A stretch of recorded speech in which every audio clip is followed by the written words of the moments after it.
Siapa bro dan sis? Siapa? Yakin? Teriakan namanya. Mari kita lihat video yang satu ini. Kaisang Pangarep resmi menjadi Ketua Umum Partai Solidaritas Indonesia. Putra bungsu Presiden Joko Widodo resmi menjadi Ketua Umum PSI dalam acara Kopi Darat Nasional atau Kopdarnas PSI.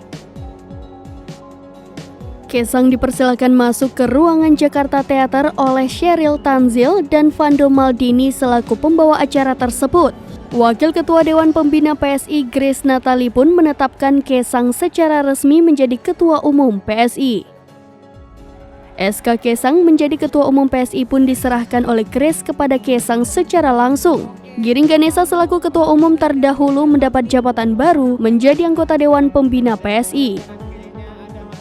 Pengangkatan Giring sebagai anggota Dewan Pembina PSI dilakukan dalam acara yang sama. Wakil Ketua Dewan Pembina PSI Grace Natali pun berterima kasih kepada Giring atas dedikasinya selama ini. Grace menjelaskan surat keputusan tersebut ditetapkan pada 25 September 2023. Selain itu, Sekjen PSI Isyana Bagus Oka juga dicopot dari jabatannya dan menjabat sebagai anggota Dewan Pembina PSI.